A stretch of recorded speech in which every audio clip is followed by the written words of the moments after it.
नमस्कार, मैं हूँ आपका दोस्त विजय विद्रोही। आप मुझसे जुड़ चुके हैं, इसके लिए आप सबका तहे दिल से शुक्रिया। अगले 8-9 मिनट मैं आपसे जुड़े रहने की कोशिश करूँगा। तो आपको ध्यान होगा कि राहुल गांधी ने कहा था नरेंद्र सरेंडर। राहुल गांधी का कहना था कि ट्रंप का फ़ोन आया कि नरेंद्र सरेंडर, तो नरेंद्र सरेंडर हो गए नरेंद्र मोदी को लेकर ये बड़ी बात कही थी। और अब सोनिया गांधी ने हिंदू में लिखे एक लेख में इस सरेंडर शब्द को दोहराया है।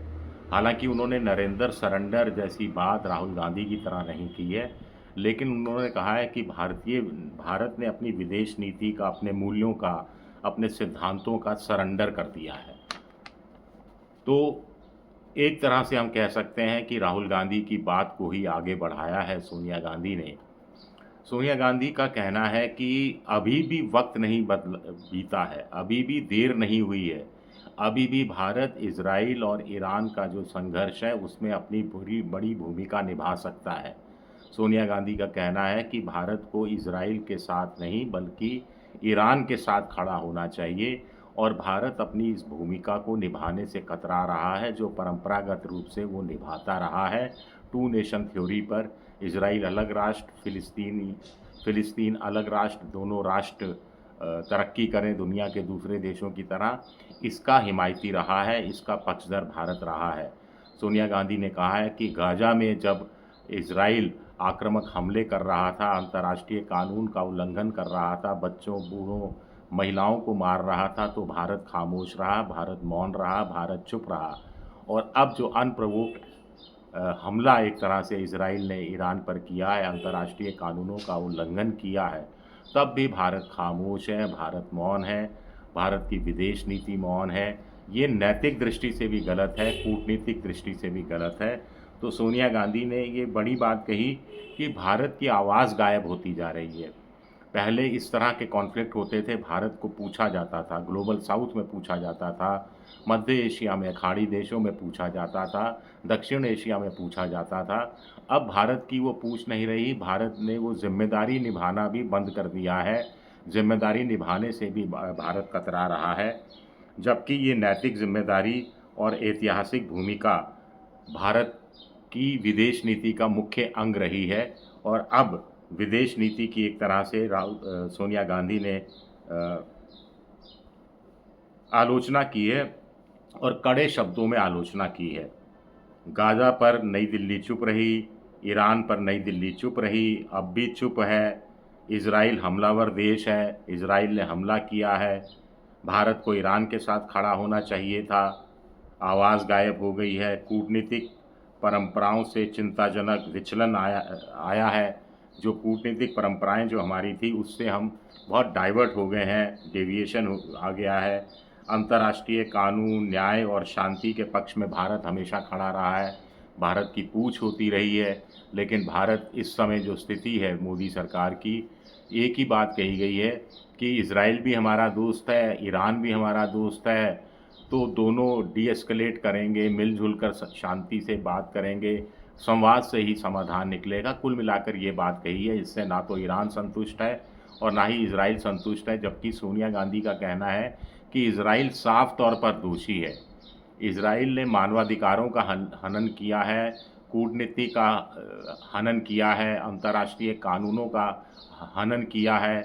वो एक हमलावर देश है, हमलावर देश है। ऐसे में भारत को इजराइल की चिंता नहीं करनी चाहिए, बल्कि खुलकर ईरान के साथ खड़ा होना चाहिए था, जो भारत खड़ा नहीं हुआ है। और अब भी वक्त है, अब भी समय बीत नहीं गया है, अभी भी टाइम है कि भारत अपनी ये भूमिका निभाए, सक्रिय भूमिका निभाए। कुल मिलाकर ये संबोधन तो मोदी जी के नाम पर ही है, प्रधानमंत्री मोदी को ही फैसला करना है।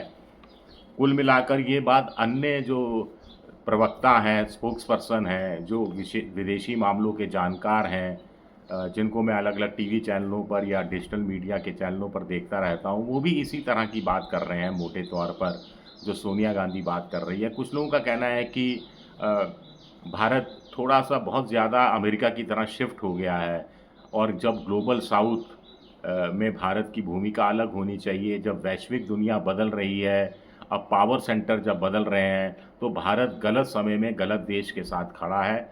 भारत को पुतिन के साथ होना चाहिए, भारत को चीन के साथ मिलकर समस्या का भी समाधान करे और चीन के साथ मिलकर इज़राइल का विरोध करे। और ये बात भी कुछ जानकार कह रहे हैं। अब देखिए, यूनाइटेड नेशन सिक्योरिटी काउंसिल में प्रस्ताव आता है कि गाज़ा में स्थायी रूप से सीज़ फायर होना चाहिए, तो भारत एब्सटेन कर जाता है।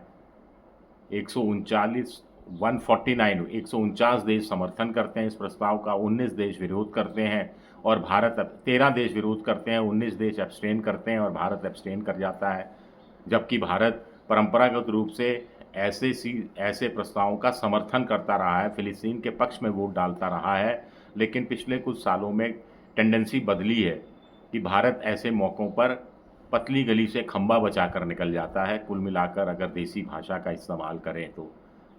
इसके अलावा जब शंघाई कॉरपोरेशन ऑर्गेनाइजेशन एससीओ की बैठक में एक प्रस्ताव पारित किया जिसमें ये कहा गया कि इज़राइल ने जो ईरान पर हमला किया है वो ईरान की सार्वभौमिकता पर हमला है, इज़राइल को तुरंत कदम वापस खींचने चाहिए, हमले बंद करने चाहिए, शांति की स्थापना होनी चाहिए, तो भारत ने भी इस प्रस्ताव के साथ खड़ा होने से इनकार कर दिया, इस पर हस्ताक्षर करने से मना कर दिया, ये कहकर कि हम तो इस बातचीत का हिस्सा ही नहीं थे और भारत अपने स्टैंड पर कायम है कि दोनों देशों को मिलकर इस मामले को सुलझाना चाहिए, शांति से मामला सुलझाना चाहिए। लेकिन भारत की ये भूमिका इस तरह की नहीं रही है, भारत की इससे ज़्यादा बड़ी भूमिका रही है। मैं सोशल मीडिया पर अमेरिका के कुछ विशेषज्ञों को कुछ सुन रहा था, वो भी हैरानी व्यक्त कर रहे थे कि इतने महत्वपूर्ण भूमिका पर ट्रंप शी जिनपिंग से बात कर रहे हैं, पुतिन तक मैसेज भिजवा रहे हैं, यूरोपियन यूनियन के देश जिनेवा में बैठ रहे हैं, विदेश मंत्री मुलाकात कर रहे हैं, लेकिन प्रधानमंत्री नरेंद्र मोदी साइडलाइन हो गए हैं, हाशिए पर हैं। उनको या तो पूछा नहीं जा रहा या पूछा जा रहा है तो वो बीच में पंगा नहीं लेना चाहते।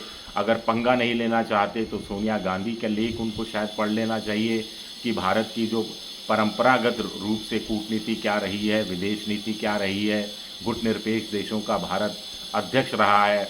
जब दुनिया में कोल्ड वॉर जैसी स्थिति थी तब गुटनिरपेक्ष देशों की एक अलग भूमिका हुआ करती थी। एक वक्त 100 से ज़्यादा देश शामिल थे और दुनिया में कहीं भी तनाव होता था तो भारत को, भारत के नेताओं को, भारत की भूमिकाओं को, गांधी का देश है भारत, बुद्ध का देश है भारत, इन सबको याद किया जाता रहा है और भारत अपनी बड़ी भूमिका निभाता रहा है। लेकिन सोनिया गांधी ने भी कह रही है कि मोदी सरकार दोहरे मापदंड अपना रही है। मोदी सरकार को इस समय ईरान के साथ खड़ा होना चाहिए था, मोदी सरकार को हस्तक्षेप करना चाहिए था। ईरान को अपनी आत्मरक्षा का अधिकार है, ईरान अपनी आत्मरक्षा के अधिकार का इस्तेमाल कर रहा है और ये हमला ईरान की सार्वभौमिकता पर किया हुआ हमला है। ये क्षेत्रीय और वैश्विक स्थिरता के लिए खतरनाक है। ये तमाम बातें सोनिया गांधी ने अपने लेख में कही हैं और बड़ी बात है कि भारत ने सरेंडर कर दिया है। राहुल गांधी ने कहा था नरेंद्र सरेंडर, अब सोनिया गांधी कह रही है कि इंडिया ने सरेंडर कर दिया है। ये अपने आप में बड़ी बात है। कुल मिलाकर पसंद आए मेरा ये वीडियो तो लाइक कीजिए, सब्सक्राइब कीजिए, शेयर कीजिए। आप मेंबरशिप ड्राइव में भी जा सकते हैं, मेरी आर्थिक मदद की भी कोशिश कर सकते हैं, जिसके लिए मैं आपका आभारी रहूँगा। शुक्रिया, बहुत बहुत शुक्रिया।